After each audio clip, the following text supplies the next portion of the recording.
So what makes divorce so painful for such a long time?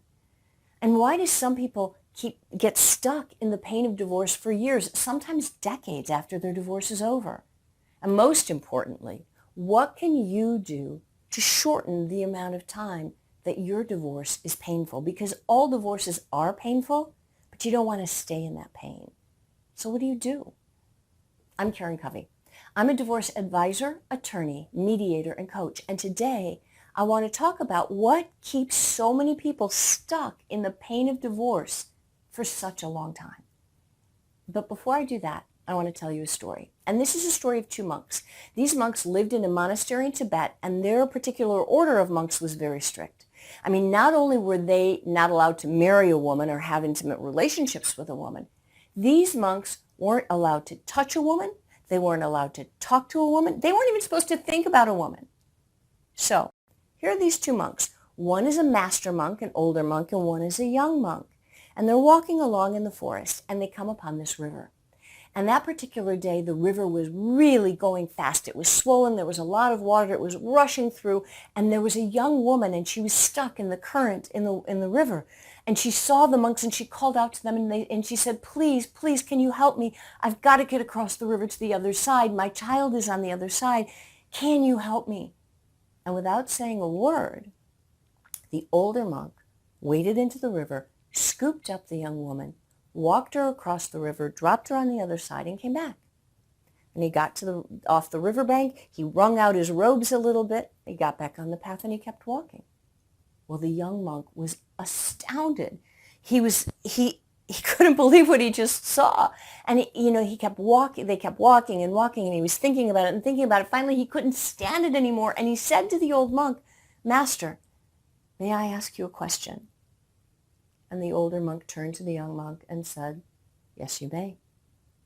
And the young monk said, "Master, I don't understand. We are forbidden from touching women. You grabbed that woman and you helped her across the other side. And yes, I know she needed help, but you touched a woman." And the older monk turned to the young monk and he said, "You're right. I did touch that woman. I picked her up and I carried her to the other side of the river.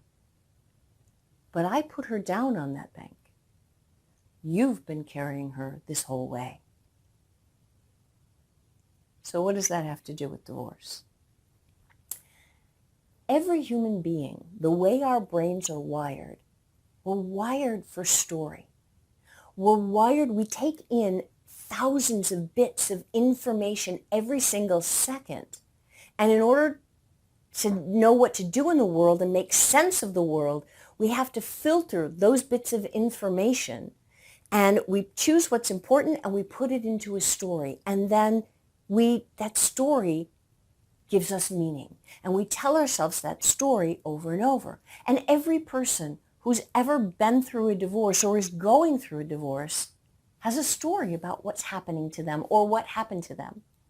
Now, when I say the word story, when I say everyone has a divorce story, if your initial reaction is like, wait a minute, no, I don't. I am not telling a story. These are the facts. This is what happened. First of all, what you have to realize is I'm not saying that what happened to you didn't happen or that you're making things up. That's not it at all. Not all stories are fiction. And by calling something a story, that doesn't mean that I'm saying that it's made up. A story is a way of organizing information and retelling that information. So every human being tells stories about everything. We take in what happened and we tell a story. But as any good trial lawyer knows, stories are based on facts, but the way you put those facts together can help you tell a very, very different story. I mean, as a young lawyer, I used to try cases in front of juries, and you could have two witnesses who saw exactly the same accident or collision, and they could end up having very, very different stories about what happened. So much so that you wondered if they even saw the same collision. But each person sees things from their own perspective. We filter things based on our life experience, our perspective, our beliefs, and what we paid attention to. So those two witnesses can come up with very different stories. And the lawyers, their job was to take those bits of information and organize it into a story that made sense and supported their client's position of how the accident occurred.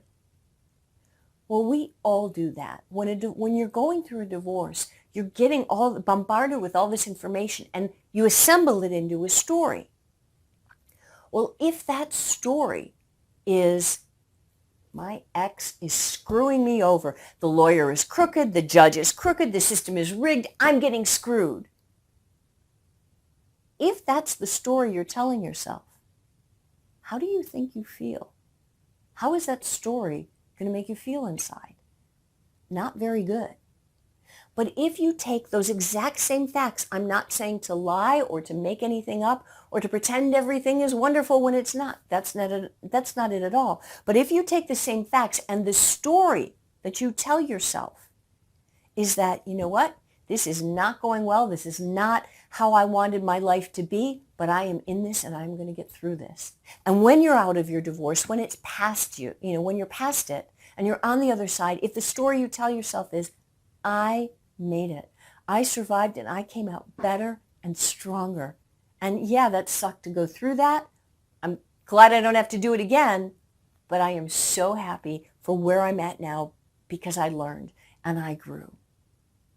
If that's the story you're telling yourself, you're going to have a very, very different feeling about your divorce. You still may not like it, and the facts of what happened are still going to be the same, but you're going to feel differently about it. And you see, the thing about stories are like the monk who carried the woman all the way along while he was walking, stewing over it and thinking about that story over and over and over and over again in his mind. The more he thought about it, the angrier, the more confused that he got, the more he felt bad. We do exactly the same thing. Something happens to us, and it happens here, and then we keep thinking about it over and over for months, for years, for a lifetime. And the story that we tell ourselves affects how we feel inside. So it's the constant saying, I got screwed, I got screwed, I got screwed, that makes the pain of divorce continue long, long, long after the events of the divorce have already happened and are in the past. So if you want to shorten the amount of time that you spend in the pain of divorce, you need to change the story that you're telling yourself. And the good news is that you're the author of this story. You can take the facts and rearrange them. I'm not saying change the facts or lie to yourself about what happened, but just arrange the facts in a way that you empower yourself, that instead of being the victim of your divorce or being angry about what happened or, being sad and depressed for years, you can change the meaning of the story. You can change the story itself to be one of empowerment, to be a story where you were the survivor. It was an awesome story. Yeah, it was ugly for a while, but you got through it and you made it. So the interesting thing is, and the beautiful thing is, that as the author, you can change the story. And when you change the story that you're telling yourself over and over and over again, you change your life. And that's how you shorten the pain of divorce. I hope you found this video helpful. If you did, give me a thumbs up, and I'll talk to you again next time.